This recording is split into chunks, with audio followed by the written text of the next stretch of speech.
welcome to another exciting episode of The Energy That Surrounds Us. I'm your host, Michael, and tonight's guest is a guest that I have been having a lot of fun talking with, and I have to say you guys are in for a treat.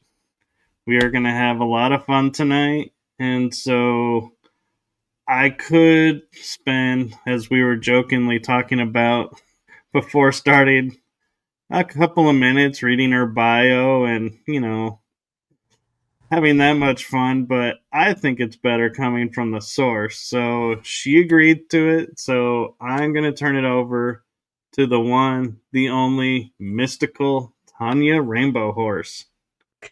Aho, beautiful beings. My name is Tanya RainbowHorse. I'm an energy healer and spirit guide. I'm here to bring energy forth and to make it the simplest, most purest form of reflection. I thought I had a bunch of ideas about what I'm supposed to be doing here, but at the moment, I'm just going with the flow and I'm letting spirit take the reins. So wherever that comes up and branches out, I'm allowing it. But energy healing is really where I'm at, and it's a beautiful experience. Yes, and you wanted to do the 4 directions. Yes, I'd like to set sacred space just because it feels good. It eases us into the story and the magic of what unfolds, and it encases it in a beautiful intention-filled space. So I'm going to go ahead and light just a little bit of sage to get some of that energy there, and then I'm going to sing the 4 directions because that's how I was taught, and it kind of helps get the voice warmed up too for whatever needs to be said. So I've got my back to the west, and we start in the east. So I'll start this direction, and I'll move south that way where I'm at. And then I'm in the north, and the west is over here, and I'm in the north. Well, and then I'll do Father Sky, Mother Earth, and Great Spirit, and then we can move forward. Okay. Just gonna put a little bit of this here on me, send some Michael's way, and for everybody else watching this. Okay. Grandfather, I see you sitting in the east. You are sacred. You are looking at me. I pray to you. Pray to you. You are sacred and you are looking at me. Grandmother, I see you sitting in the south. You are sacred. You are looking at me. I pray to you. Pray to you. You are sacred and you are looking at me. Grandfather, I see you sitting in the west. You are sacred. You are looking at me. I pray to you. Pray to you. You are sacred and you are looking at me. Grandmother, I see you sitting in the north. You are sacred. You are looking at me. I pray to you. Pray to you. You are sacred and you are looking at me. Grandfather, I see you sitting in the sky. You are sacred. You are looking at me. I pray to you. Pray to you. You are sacred and you are looking at me. Grandmother, I see you sitting on the earth. You are sacred. You are looking at me. I pray to you. Pray to you. You are sacred and you are looking at me. Grandmother and father, I see you sitting in my heart. You are sacred. You are looking at me. I pray to you. Pray to you.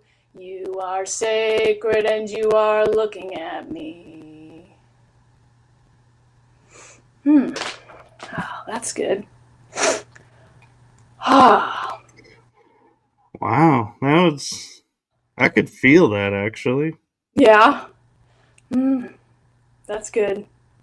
It just helps get that yummy feeling going. You know, a lot of times when you're doing ceremony or getting in the spotlight to talk to somebody, you want to get in the good stuff.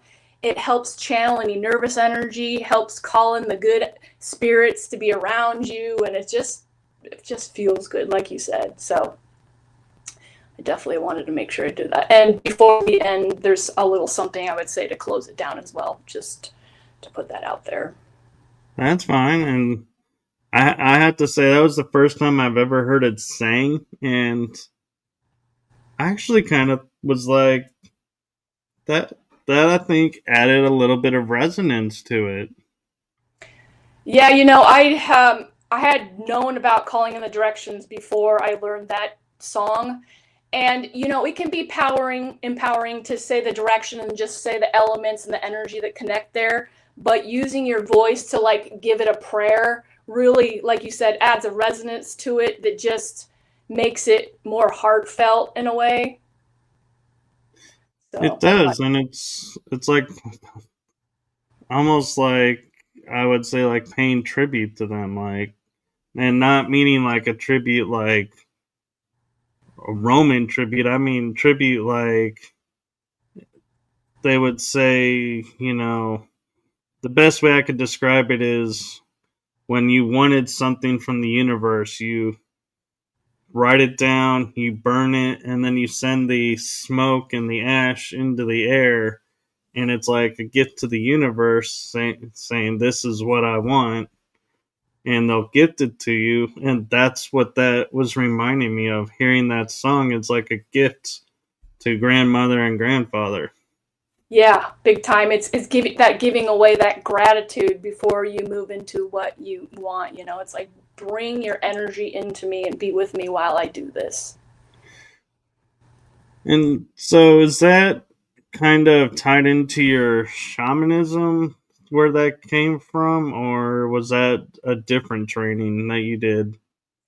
Yeah, I've had the privilege to work with probably about three different main shamanic practitioners. All have been female.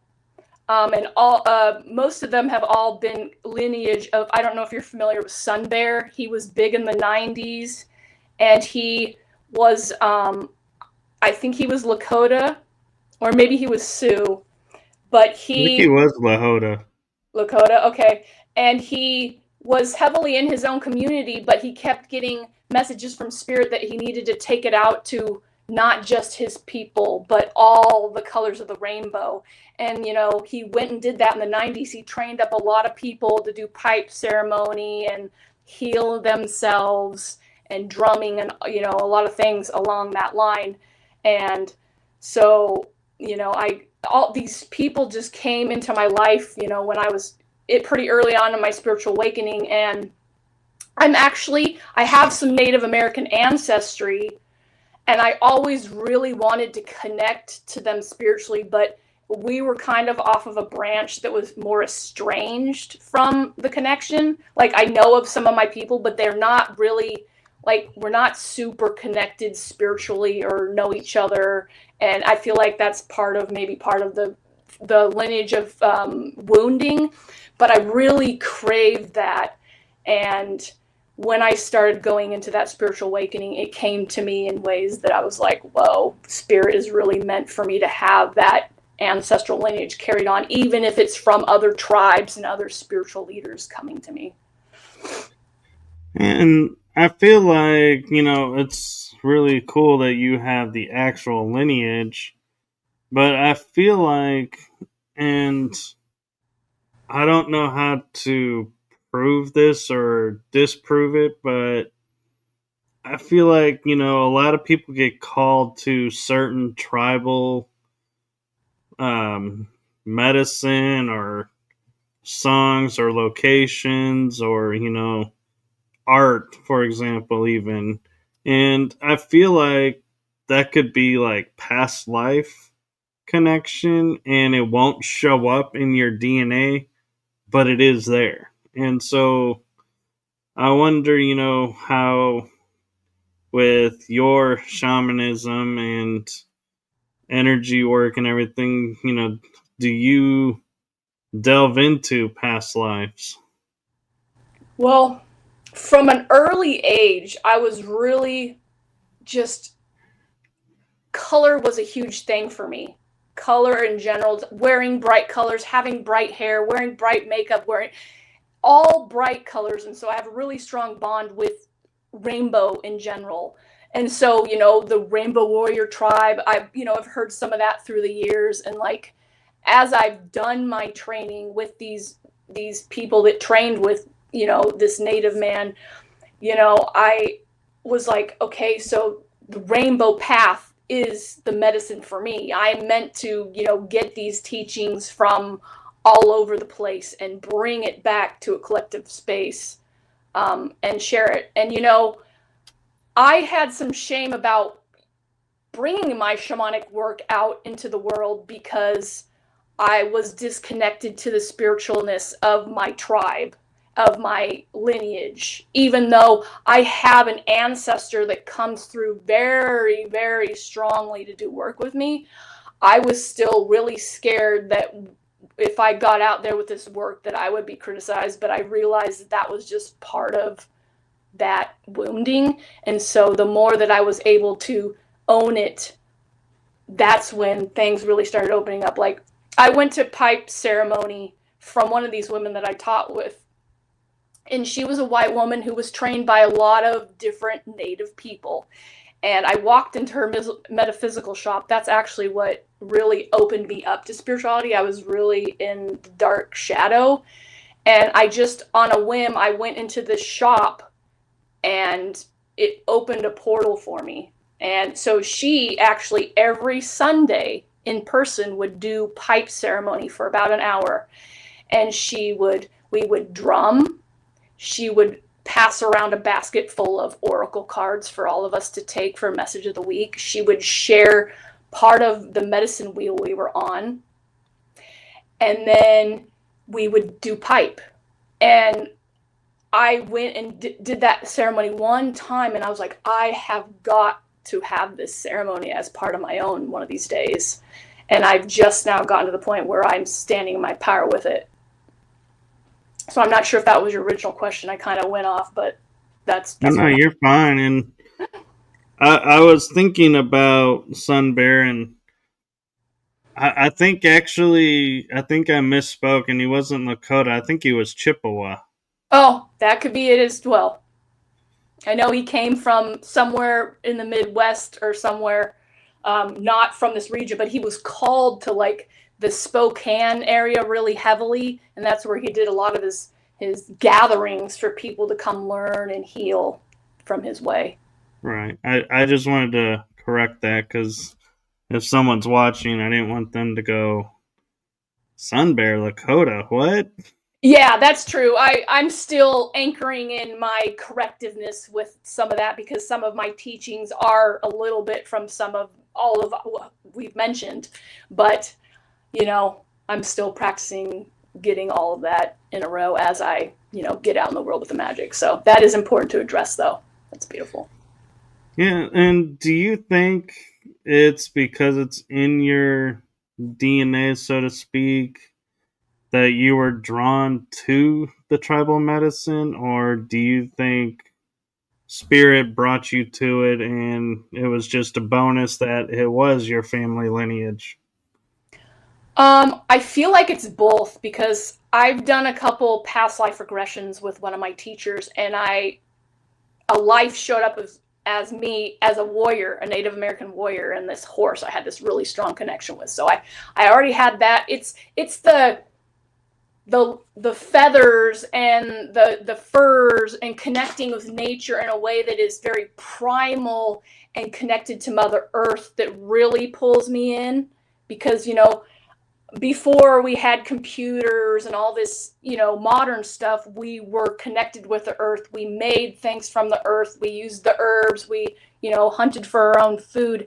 And that primal aspect connected to the part of me inside that really yearned for some of that. So I feel like there's a past life aspect. There's that naturey going back to the hunter-gatherer energy of being very simple and connected to the earth and the stars. And also this ancestor that shows up for me. So my great, great, great grandfather was a shaman, medicine man of his tribe. And I know a little bit of his story. I don't know so much detail, but he was really good at what he did. And he was killed, poisoned, because he would not go against his higher values and what some other people wanted him to do. And so they poisoned him. And I feel like a lot of some of my spiritual journey has been to heal parts of his lineage, because it came up for me so much, and he's actually part of the energy that wants me to get out and share this medicine. So he comes up a lot. I can just sit at certain times and he will just connect and tell me what to do. And he's like, and things happen and I don't even know what's going on. He channels through me pretty strongly. That's amazing. And I just want to put out there for people who may not be familiar with the indigenous tribes, other than what they see on TV or in movies. And so they portray it as there's the chief, the warriors, and then the family, and then the medicine man occasionally shows up. And I just want to clarify that in actuality, the shaman or medicine man was equal to the chief. If the medicine man said, "We can't go to war," the chief was like, "Nope, we're not going to war." And Yeah. there was strong medicine behind him that the tribe depended on him. The tribe moved and flowed, had the ebb and flow based on the shaman. So it's not something where, like, we go to a school, get a degree, and say, "I'm now a doctor." They had to prove their worth, and they had the weight of the tribe on their shoulder.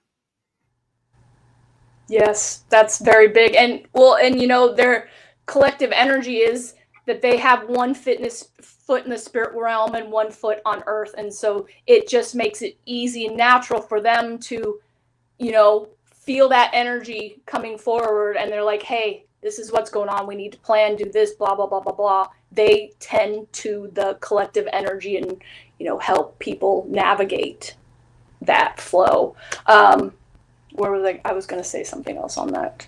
I was just going to correlate that and connect that to myself a little bit, because when I was a kid, I'm very empathic, and there was a lot of fear and anxiety around me as a kid. I had a pretty good childhood, but, we had that collective fear around us, and I didn't really understand it. And so I took it upon myself, however I did, to take on the energies of people around me, and I processed their emotions.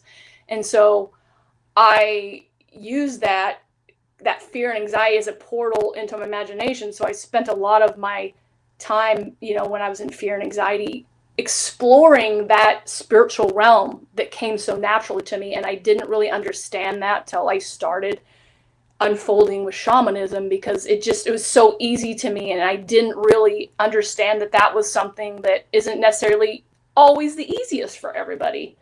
And so being able to connect into shamanic journeying and being able to go in there and get to know other guides in the spirit realm, and understanding that I could take energy from this life and go on a journey there and bring back information or transmute it, was really the height of what was unfolding for me. That's amazing. And I know we've kind of hinted around and talked around it, but I'm wondering if it's okay for you to share what was the moment in your life I like to call them aha moments where we have the bright awakening and the path lights up. Mm. And so the moment where you were like, okay, shamanism is the path I need to take and study it this way. Well, I was about 28, almost 29 in 2012, and my best friend from childhood died in a car accident.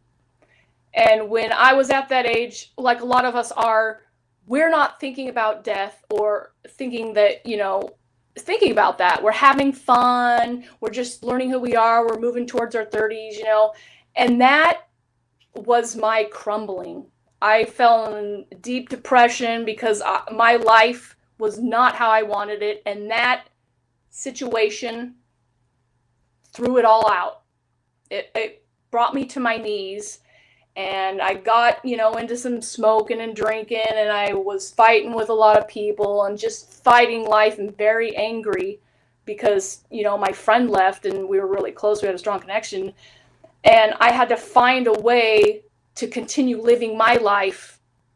But up till then, if I had died that day, I would not have been satisfied or happy with the way I was living.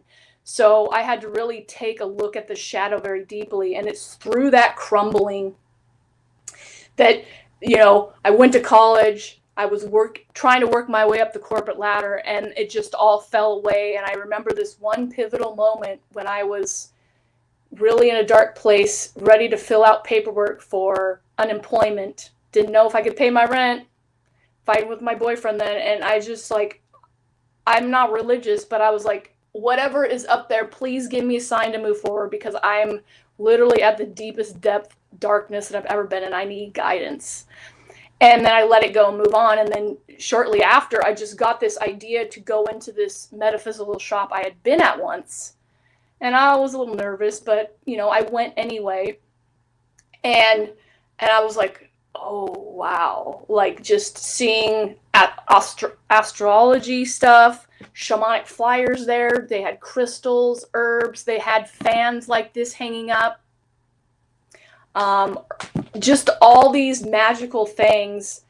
And I was like, I felt a little bit of relief there. So what I did next was I just went to all the kinds of shops around my area and all the classes that they had on shamanism or shamanic journeying or any kind of meditation. I did some Reiki, and I just started playing around with different things.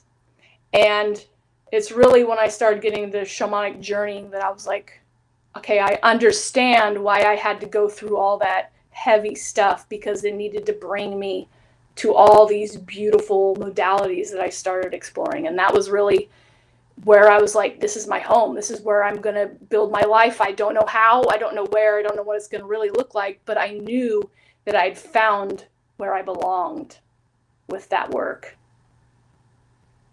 It was really where I was calling. So yeah, that's amazing. And my condolences for the loss of your friend. I know that's hard. And it actually makes me wonder with, your shamanic background and actually your background as a whole. You mentioned the shadow work, and I'm curious how you view and define the shadow. well, I do know we can't have the light without the dark. And really, where I'm starting to look at the dark, and I mean, we know this, but we don't really know it till we get to a point where we get to know it.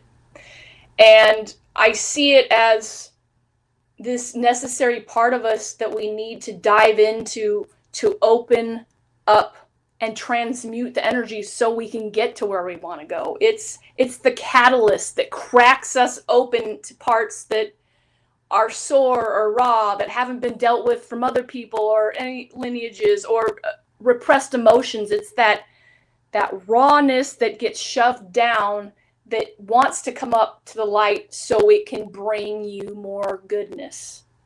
I feel like they ebb and flow together. They're married. They're one and the same. They're different sides of the coin, but it can be really hard to see it like that until you've done it a while, or whatever, whenever you're ready for that perspective shift. At least for myself, I feel like I've known that the darkness, the shadow, was a beautiful part of it for me for a long time, but I feel like I've been in a lot of it the last 10 years, that it's now that I'm starting to surface and catch my breath, where I'm looking at it as an equal to the light.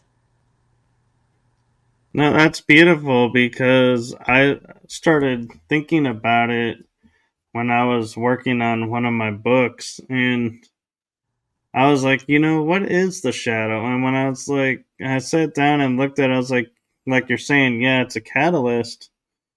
But another way to look at it that I found that kind of like clicked in my head as to the benefit of it is we look at the dark and we don't, the darkness hides a lot of things, but we see the shadows move. So there has to be light in the darkness, in that shadow. So I started thinking, well, maybe the shadow is like the perfect balance of light and dark because you can see it in the darkness, but you could only see it if you saw the light. Yeah. Even though it's a dark being, it has light. And so I was like, it kind of was like, to me, it was like that validation of, yeah, we all have light and dark in us, but we choose to show the light more, or we give off the appearance that we like to show the light more, so we're more visible. But yeah, so I like how we've never talked about shadow, but our view is similar. Very, very similar. I think about in 2019, when I was still unraveling a lot of my spiritual stuff, I used video as a form to address my shadow. Like, I needed to give it a voice. And so when I would go through, like, the dark part that was bringing the light up, the part where you feel like you might be going crazy, or you hear all these things, it's just like that tension between the old and the new. And so I would start talking about the energy shifts that I would have with the shadow, and I would start giving it a voice. And that's really where a lot of beautiful things have come from me. Video is one of my favorite mediums to be connected to.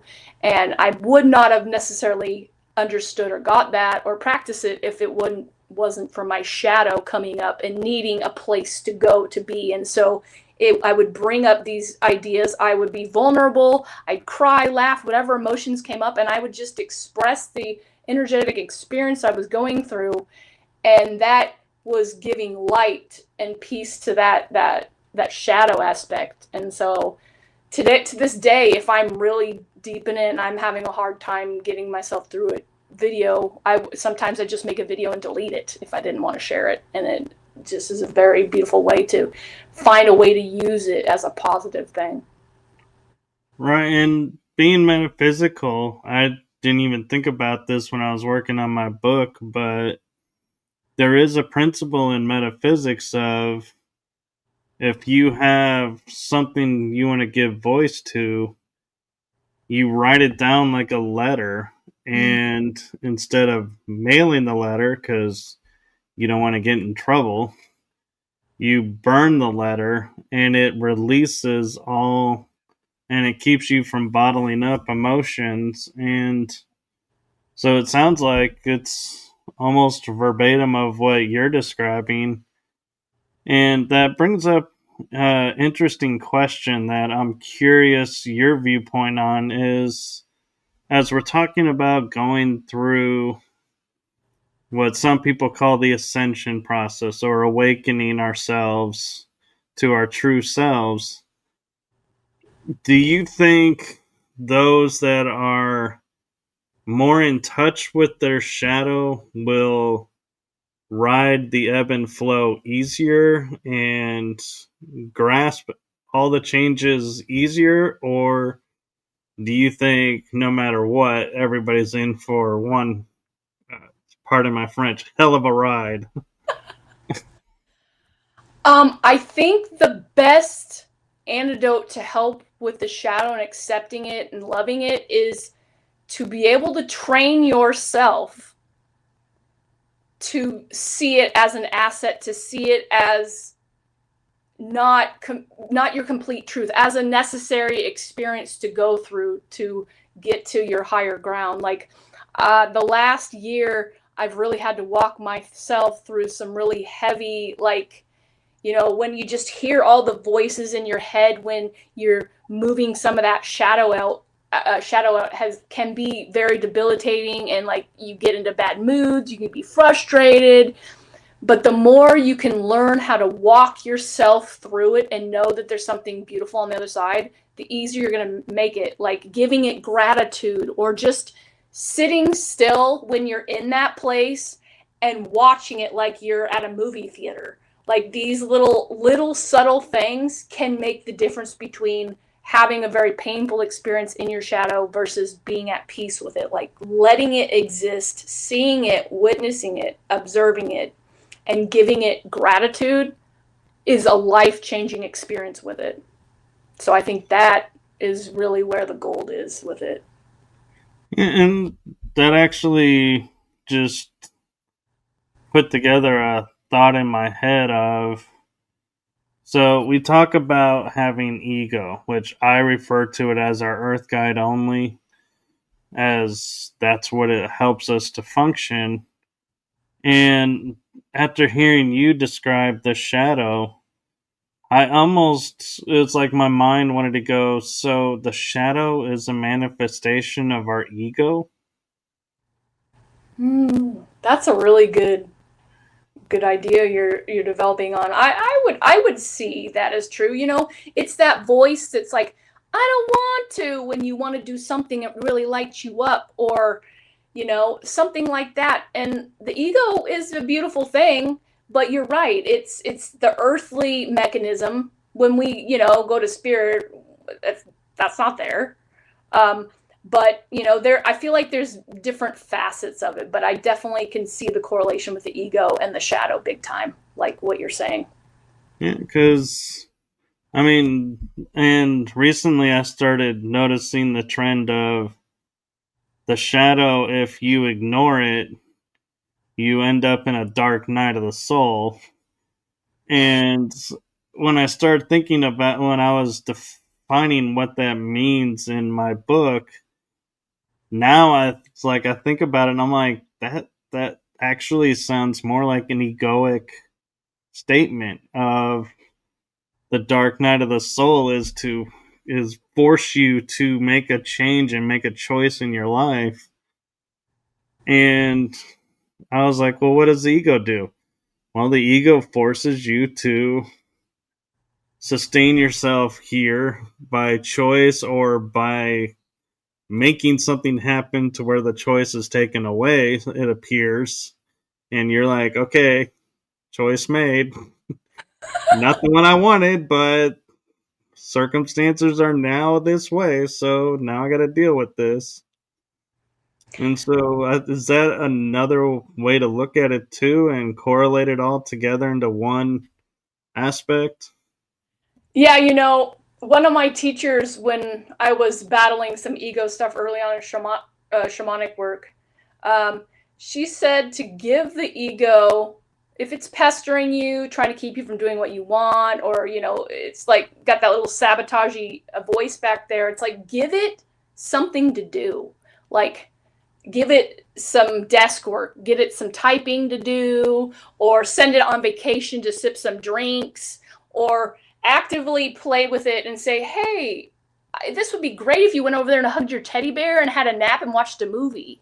Because then you're, again, with the shadow part as well, you're giving it a little bit of mothering. You're giving it a place to go instead of just gabbing here in your head. We've got so many different different personality energies that we deal with, you know, on a daily basis. And so if we can make it more playful, it always adds a little bit of a different element to it. And that's interesting. And one thing I know from, and I was sharing a little bit of this with you before we went live, is I went through training with an organization called the Mankind Project, where the objective is to take you from the mentality of a boy and put it into a mentality of a man, and be able to express yourself and express your feelings in the appropriate way so they don't come out sideways or get bottled up. And one of the things that we would do is like strip ourselves of our name, give ourselves a number, and then at the end of the training, reclaim our name, and through ceremony and through all these ceremonies, do little shadow work here and there, and really get to the nitty gritty of whatever we wanted to work on for this adventure.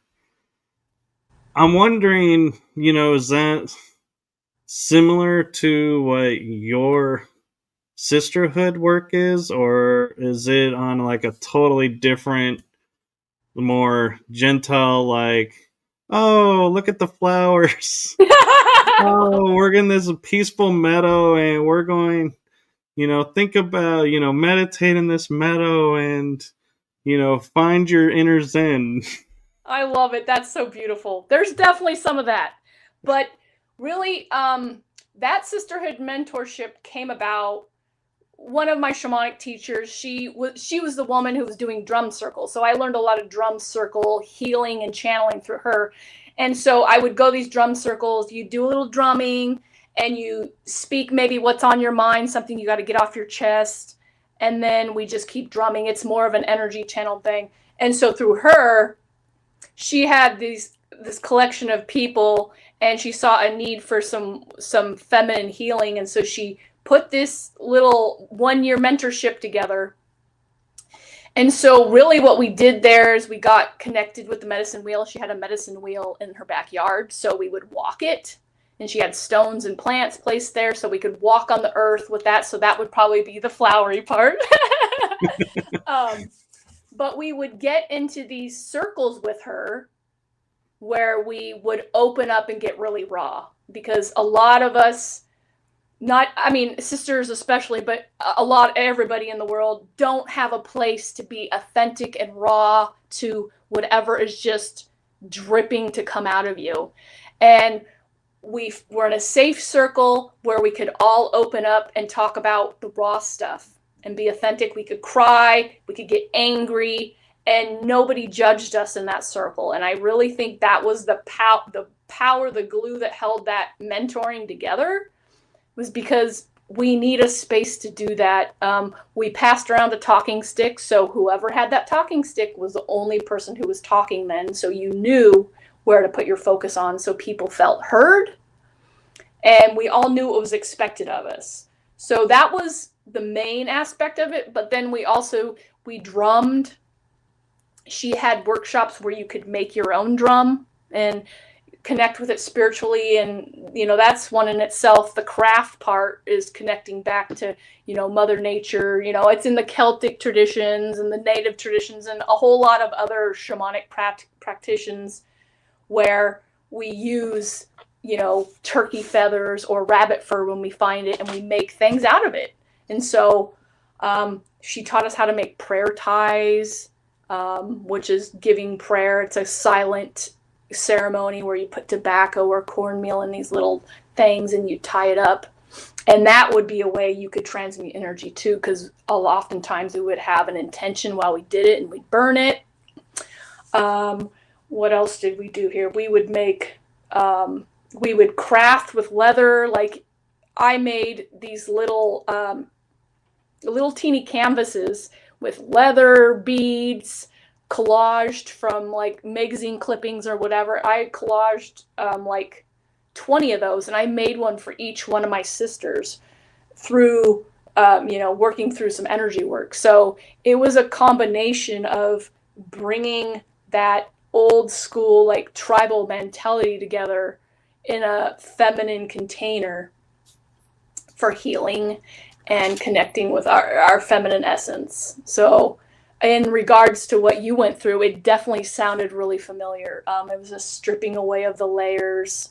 When we've got all this repression in here, we're more triggered and and stuck in our energy, and we don't move forward with our gifts and our work as open and freely as we could, versus when we do the work and we are heard and we listen to other people and we have that place to commune and connect in our heart and have that tribe where we feel safe to unravel.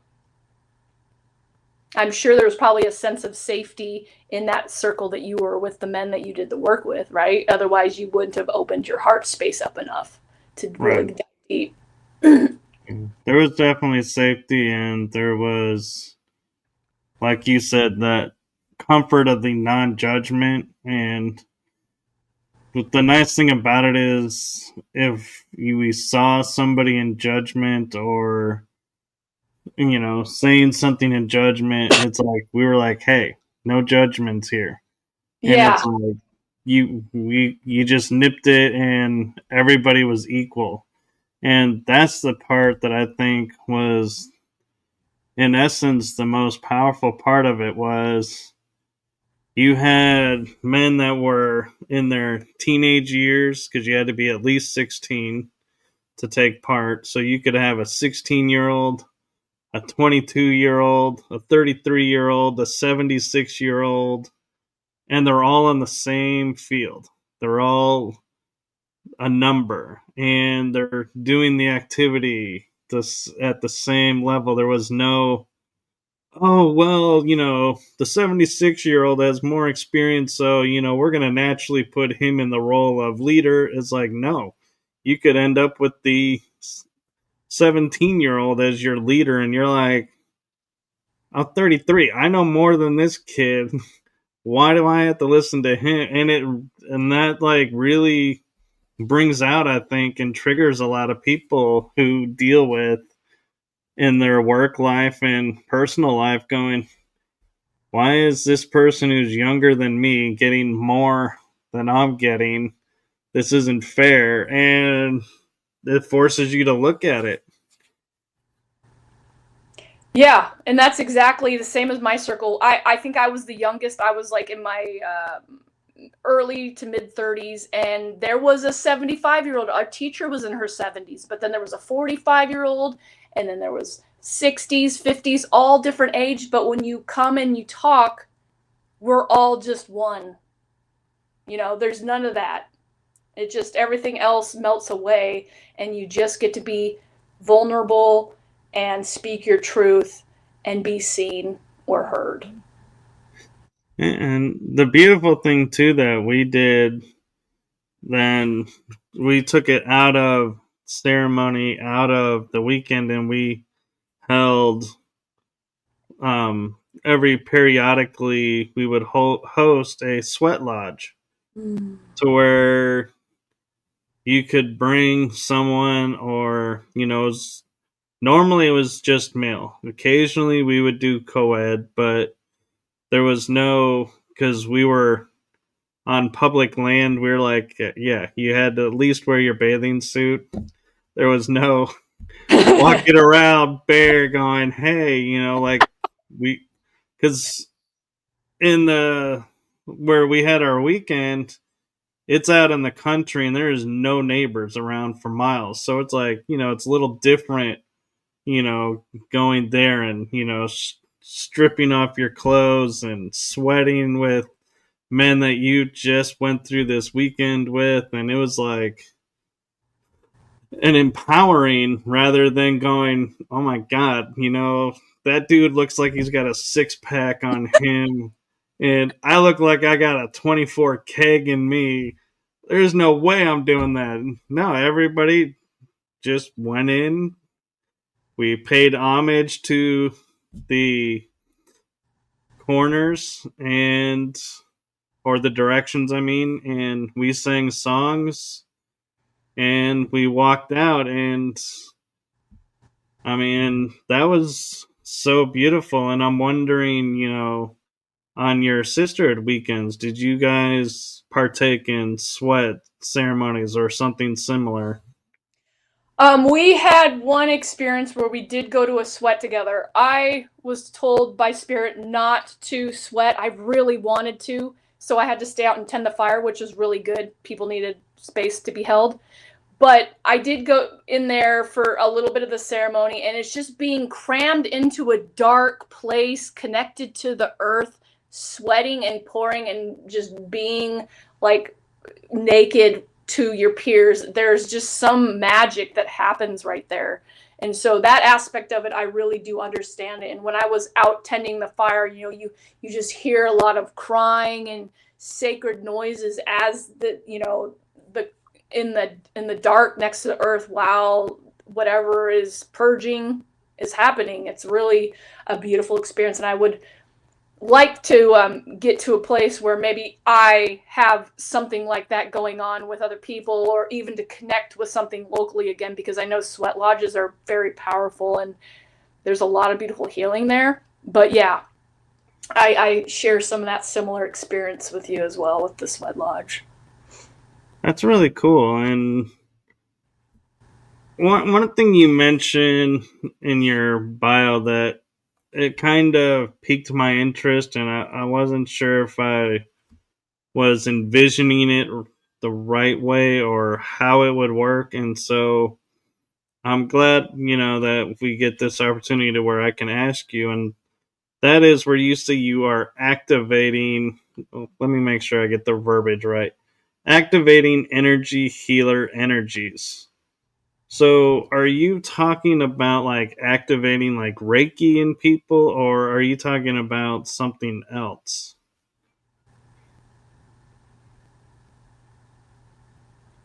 That is a real dang good question. I think really where I was coming with that is, okay, so through my work with people, as I'm working on seeing how I can get my energy healing out in the world to help people, I've found that I tend to help people get unstuck in cycles of in relationships or with themselves that they're stuck in repeating over and over again. And I think really where I was going with that was activating.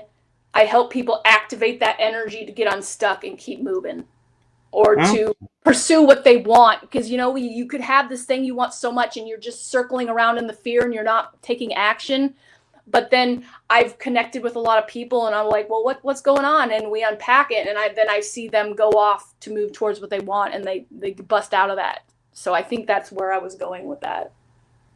okay. Well, that's really cool that you do that. And that is something that is definitely needed. And one other question that I really had around the bio is that the last sentence is being a spirit guide as Rainbow Horse. So it kind of got me thinking like, so is Rainbow Horse her spirit guide? And she's using it, the namesake, as like paying homage to her guide? Or are you the spiritual guide and helping people here? Hmm. That's a really good question too. I love these. These are beautiful. Well, I say I'm a spirit guide because I'm just walking alongside somebody helping press the buttons that I've seen that have helped activate me. But Rainbow Horse is my soul's name. Like really when I started getting into the work and claiming it, I had a shamanic journey and Rainbow Horse came up, and so it's like, here you go, here's your, it's like a Native American, or in any lineage has a name. If it's like this presence. It is a spirit guide of mine, but it's also this presence that's ready to play with the rainbows of the world in this horse energy. You know, horses are in community and they run with the wind and they want to be free, and you know, they're empathic. So the horse really symbolizes kind of my dominant energy as in this body and this spirit. But then the rainbow is like going out and sharing and healing with the rainbow. So it's a little bit of a lot of things. It's just really when I added it onto my, the end of my first name, it was like Tanya's that earthly energy, you know, when I was born into, but Rainbow Horse is what I came here to do. Very cool. And I know next year will be a energetic year for you because it'll be the year of the horse. We were talking about that at a recording I did for New Year's Eve. We recorded already, and we all were curious, and we're like, "Oh my God, we're going into the year of the horse." Yeah, you know, I recently saw that recently popped up for me in the last week or two. I don't even know where. It's just like the year 2026, the year of the fire horse or whatever. I was like, Yeah. and where I'm at right now, I can already feel so much stuff brewing that spirit is going to start taking me towards. And then when I just saw that, I was like, it was a synchronicity. Like this is the year where things are really going to heat up. So I love that you mentioned that. That's really cool. Yeah. Oh. And so, how does, in your mindset, in your background, do you see yourself accessing and utilizing self growth and the laws of attraction? Well, self growth really is, you know, acknowledging how you can get to that next level of yourself when you've got a barrier that's coming up. So I've really worked on infusing that as a daily part of myself to question, like especially when I get triggered by something, that human side pops up, the scared, fearful stuff. And I'm like, I'll sit with that. And I was like, well, what's underlining here? Is this really what's going on? Or is this helping me see where my next level is? It's that vision, being able to peel back and kind of look at it from the observer a little bit. So that's how I see self growth. But the laws of attraction really right now mean to me that it's about getting in energetic alignment to lead a consciously lived life, that spirit's flowing through you. You get these insights and you take that action and you trust. It's all about being in that energetic alignment to move where spirit takes you and trust it without hesitation, without letting the fear take you, without letting that human side come in and hold you and not allow you to move. That's really where the power of that sticks out for me. Okay, and it seems like you have a fan in the chat room. Oh, really? Fun size Spambergesa. Oh, yes, that's my best friend, Spam. Hi, Spam. Thank you so much for showing up. Oh, They said you did an awesome Reiki job when I was having those kidney stones in 2023.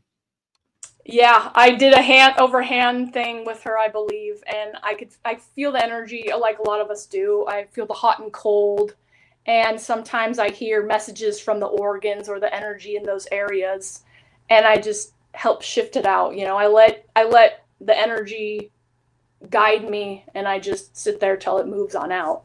So that's what I did with her. But I'm finding as I do my work more and more and cleanse my own energy, I don't even need to put my hands near anybody. I can just have a conversation and we can start shifting things. Right, the remote aspect of it. Yeah, the more that you clean out your own junk, the more you are just the channel and you can hold space for like just a conversation or even a text message. Like I've had people's emotions jump on me from just one word text. You know, so energy is so alive and so raw and so like, you know, in our faces on a daily basis. A lot of us don't even know how clouded we could be around it, you know? And it's taken me to whittle down and cleanse a lot of my own energy and understand it to see where it shows up. I'm like, oh, whoa, okay, that one's not mine. Or, hey, this is, you know, an energetic drama that I can just witness and not get into, or, you know, what have you. Yeah, good luck with that one. But Yeah, it's wild. I'm being aware that we are close to the hour. Do you have time Okay. for a few more questions, or do you need to go? No, I've got time for a few more questions. Okay.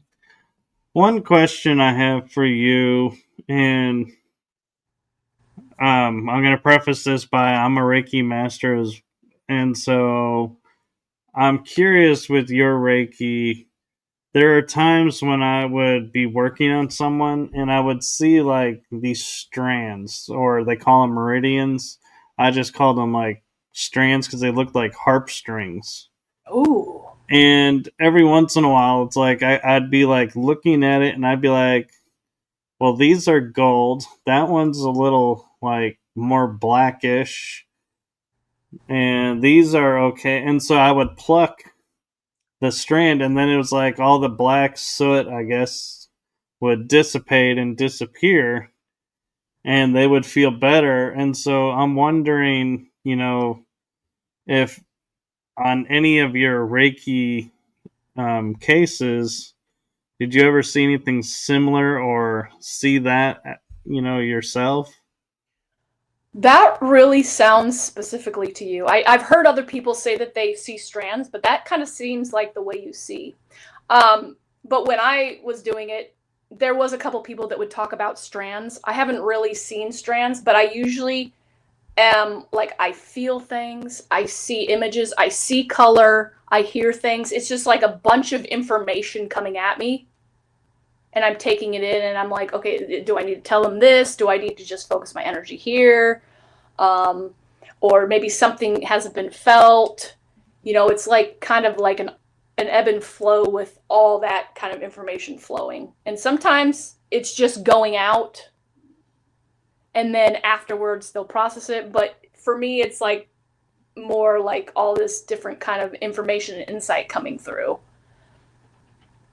And when you talk about information coming through, are you referring to, because the first time I took it, it was just symbols and done, and I was like, okay, didn't feel the need to go on. But the second time, when I retook it and went and got my master, we would do what I would consider being borderline medium and channeling Mm. while working on the body, because he, my teacher, trained us to go, okay, and I'm hoping I have the directions right. It's been a little bit since I've looked at it, so teach if I get it wrong, please forgive me.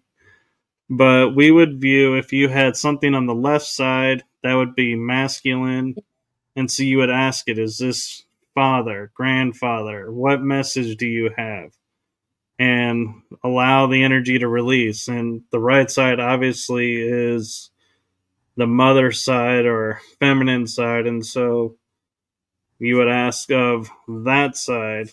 Did you get any training like that? Well, naturally with other work, I am connected with the sides with feminine and masculine. So I do use that when I was connecting with Reiki or energy big time. The masculine and feminine, like, you know, and how that channels. But I didn't necessarily ask questions so much as I was just relaying things and moving things. But I have witnessed the way that you talk. I have a couple friends that are geared towards that, and that's a really cool way to, um, you know, dig a little deeper if the person, you know, is ready to get in that space and stuff. And so that's really cool. Mine is just a little bit more. I don't know. I guess I just literally flow with what's coming out, and like whatever wants me to say it, I say it, and whatever just wants to move through, I don't, and it just shifts. Yeah. And I know I'm sorry, Fun Size. I don't want to butcher your last name, so I'll just gonna call you fun size. You mentioned, she mentioned the awesome job you did with the kidney stones. Is there another Reiki session or a session that when you were working on the person, when you finished, they had such a result that your mind was like, okay, this is the aha. I am meant to do this. I have it. I've learned it. And now, I'm set to go forward. Um, I feel like when I was more deep into doing Reiki and whatnot, I was a little bit less about protecting myself and understanding how working on people could pick up things. So I feel like I was more of like a sponge in that regard. And now um, I haven't been so hands on, but I do use my pipe ceremony when somebody's distressed or having a big problem and I can feel their energy. I've connected with them, I've talked to them, or they say, pray for me. I would do a pipe ceremony and I will send and transmute that energy of the pain they're feeling into love and light and kind of have my own emotional experience through it and transmute it. That's very cool. And I've never thought about doing it that way. It just kind of came to me. My teacher told me to put my pipe under my pillow when I was first being a pipe carrier and to dream with it and sleep with it. And when I started doing it, I was just really timid, didn't really know what to do with it.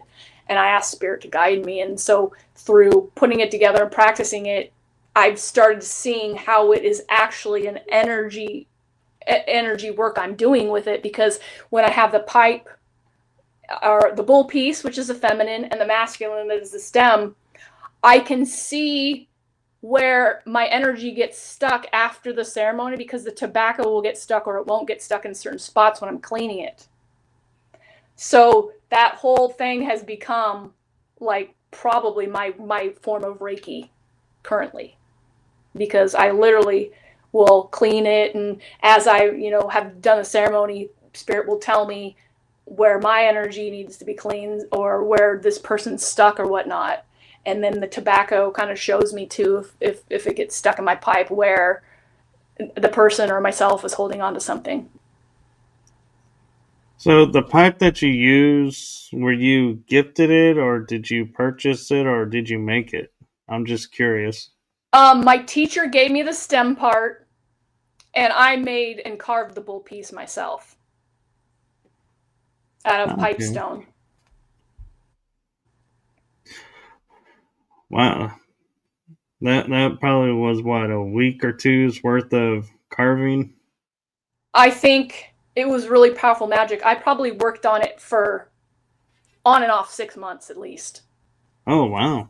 Yeah, it was part of the practice, I think, because I had to work through a lot of fear of like having that, holding pipe can be a big responsibility. In the community back, when the natives did that for peace and to, have pipe ceremony in the circle that they did, that was a big responsibility because people would come to you and you transmuted that and held space for the prayers. And so I guess that intimidated me a little bit till I got to slowly whittle through it by crafting my own bowl piece. Well, and also, I mean, not to add to your intimidation, but in ceremonies, like you were saying, peace ceremonies, if you went to smoke the pipe and nothing happened, they would view that as an omen and that peace may be over. And it was, could have been a flawed peace pipe, but they didn't view it that way. They were like, nope, you couldn't generate the smoke, so we're going to war now. Or, nope, we can't be neighbors. You stay over there, we'll stay over here. And Yes. so, yeah. There's a lot of power in holding that. And like at times I felt like I was a fraud or like, who am I to be doing this? Why am I, why was I chosen to do it? But it's just like Spirit gave me that urge, that need, that want. And who am I to question that? I'm here in this human experience and I'm going to I'm going to shine the light on what Spirit wants me to use and go through. And so, that was really where I started finding some peace, where I was like, well, here you go. This is for you. Take it. And yeah, you might have to work through some fear, but this is part of your medicine. Spirit showed me several times. So, yeah. And I don't know if you can share or not, because I don't want to, risk exposing something to the peace pipe that isn't supposed to. But I've seen some where they have like an animal on one end, head on one end, or etched into it like a design of an animal. Did yours go that elaborate, or did you like? yes. I have another pipe ceremonialist person that was in my circle who decided to learn pipe from my same teacher, and he's a male, and he made his pipe, and he actually shares pipe ceremony on Facebook in video, and that's an aspect of it. Is, are you one who's going to show it out and maybe get out of the social norms of what the community who holds pipe would think is something you do? And he did that, and he did tell me some people got on him a little bit, but he was guided to do that. But anyways, that's getting off track a little bit. Yes, mine has an animal. Mine has a crow on it. Oh, here I was thinking it was going to be a horse. I thought about that, but crow is another heavy energy for me, and crow's like, no, this I want to be on. So I was Well, like, okay. it actually is more fitting because crow, if I'm not mistaken, in many tribes, if not all tribes, is the messenger. Yes, I think that's probably where it came from, because that little crow was talking to me a lot during that. He's like, hey, you better get me on that pipe, lady. And I'm like, okay. It was really fun. I enjoy the process of making that, and it really made it more sacred and connected for me to be able to make that. Because when I first asked my teacher, I was like, well, where am I going to get the bowl piece? She's like, well, you either have somebody make it for you, you buy it, or you make it yourself. And then I talked to the other person who was a pipe ceremony dude, and he made his. And so I was like, well, I feel like I need to make mine. So I found a beautiful piece of pipe stone on Etsy from somebody who is a native who sourced it from Minnesota, I believe, is where the pipe stone is. And so I took that beautiful gift and I put that under my pillow for a while and really let the energy get into it before the crow said, hey, I need you to sculpt me into this pipe. And I was like, okay, I'm doing it. And so I'm curious because there's a lot of traditions of saging along different paths before doing certain things. So I'm wondering if you have a ritual of before you do pipe ceremony, do you sage the pipe and sage yourself, or do you only sage after, or do you never sage a pipe?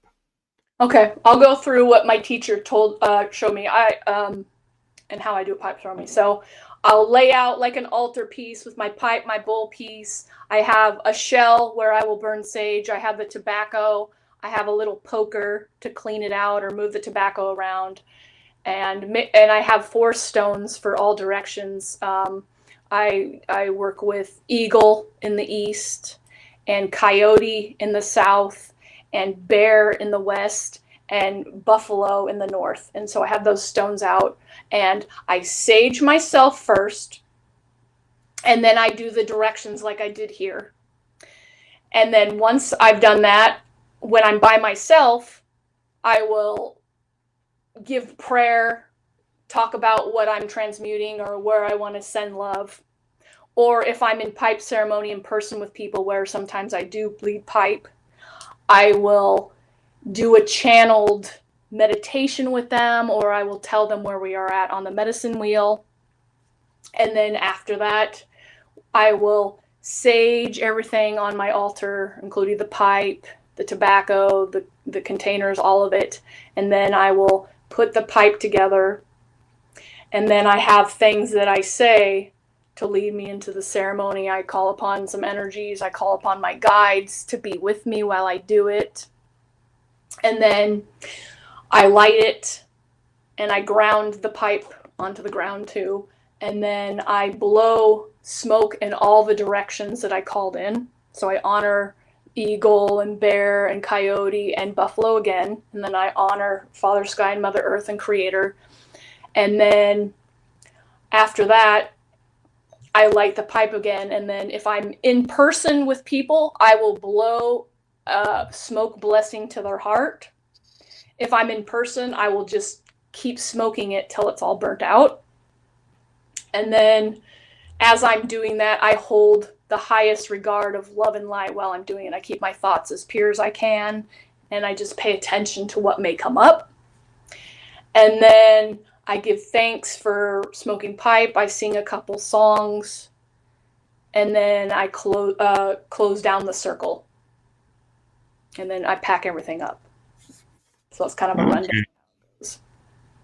That's really cool. And I've been saving this question for the end because it's a question I'm curious about, but I don't know if you delve into, so I didn't want to make it awkward in the beginning by asking this. And that is, with your lineage of indigenous background and doing this work, do you ever look to guidance from the heavens above, like the star beings that helped in the ancient times? I'm strongly connected to star people, star energy, hence the background. I worked with a beautiful woman who was very spiritual, and she taught me a lot of things about protecting myself. And she channeled some energy and said that I had some Palladian energy. And I've always been connected, or I've always been like very fun and playful about, like, I like alien energy, like the little green men energy. And I'll talk about aliens with my friend here that was on there, Fun Size. We grew up just having fun with alien talk. And so when she gave me that information about Palladians, it really just kind of clicked in a piece of my heart. And so I have a really strong connection with the stars, whatnot. I'm a Cancer, and so the moon and the stars are very heavily like in me all the time, because I'm always, I'm naturally drawn to that energy. So that is very important. Yes. Okay, cool. Because, yeah, some choose to remember that and others don't. So it's kind of cool that you're choosing to remember it and pay homage to it. Yeah, that holds a really strong place in my heart. Fun Size, who was on there a little bit ago, her and I loved watching X-Files. She's the one who introduced me in the 90s to that, and I just love that show. I'll binge watch it sometimes when I'm, relaxing and stuff, but it's got fond memories.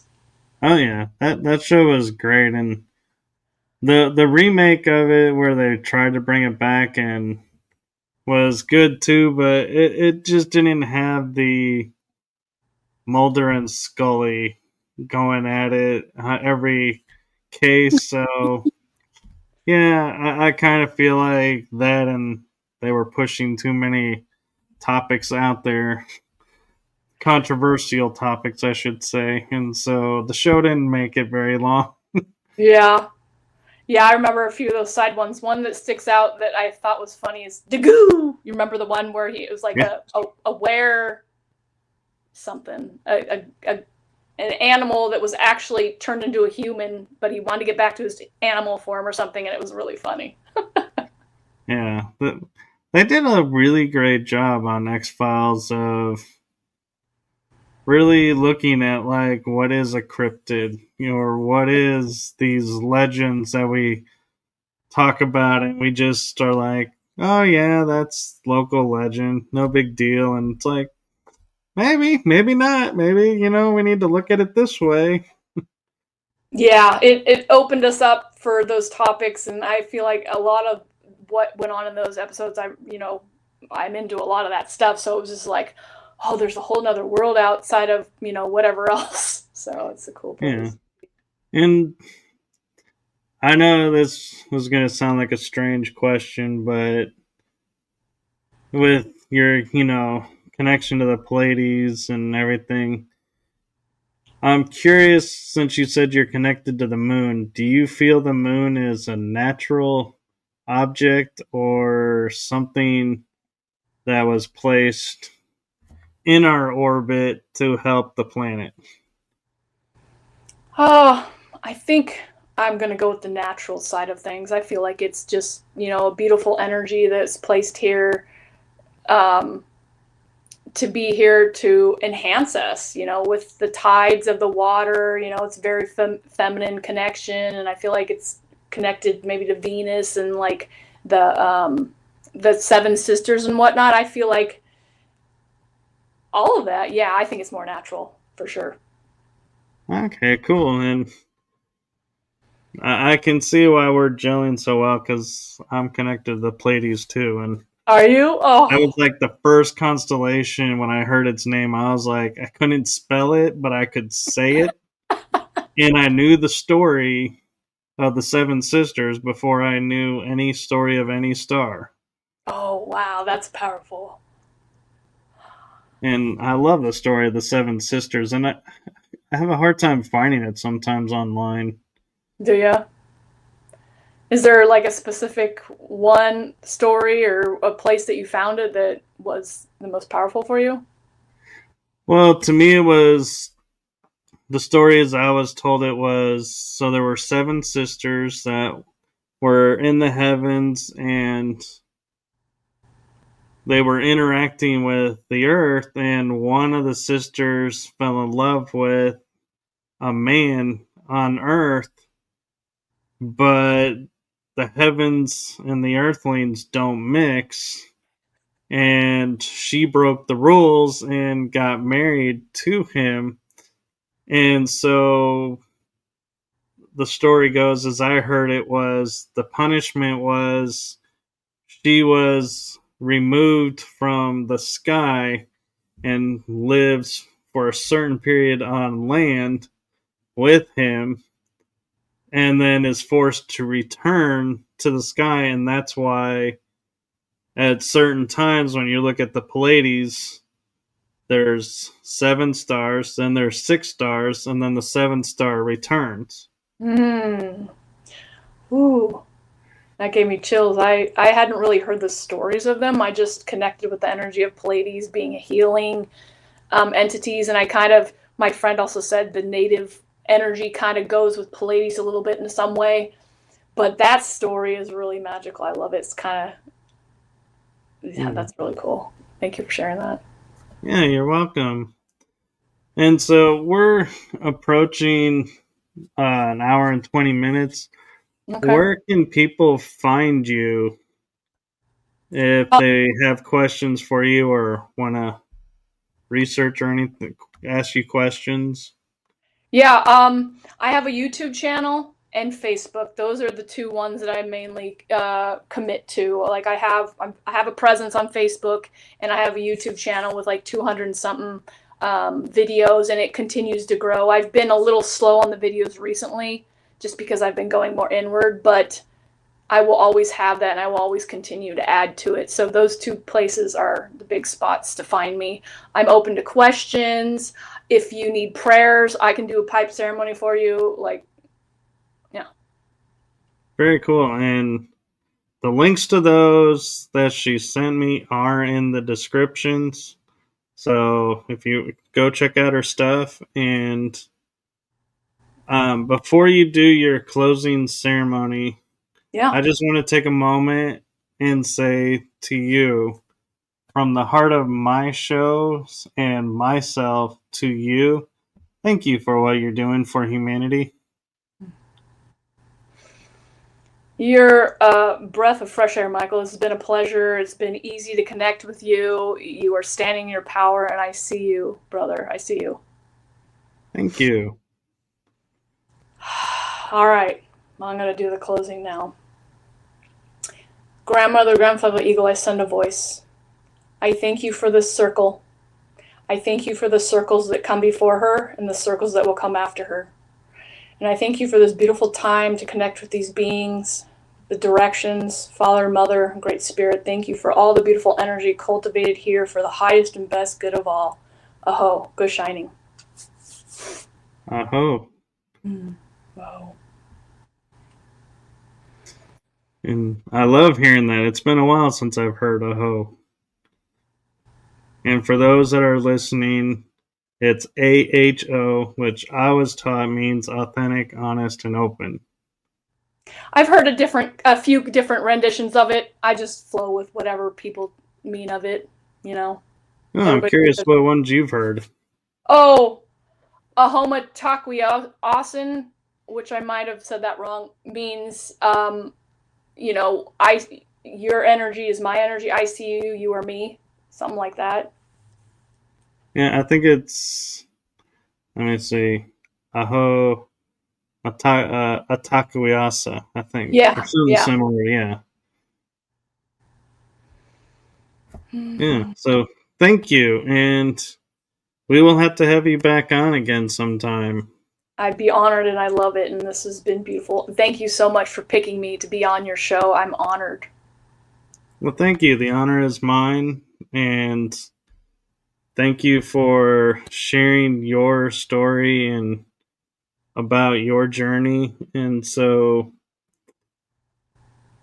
keep in touch. And to all of you watching and to everyone in the chat room, thank you for watching and participating. And before I go into the outro, I just want to take a moment to the audiences and the countries that celebrate this Thursday's Thanksgiving Day or Thanksgiving Day, whenever it is for you.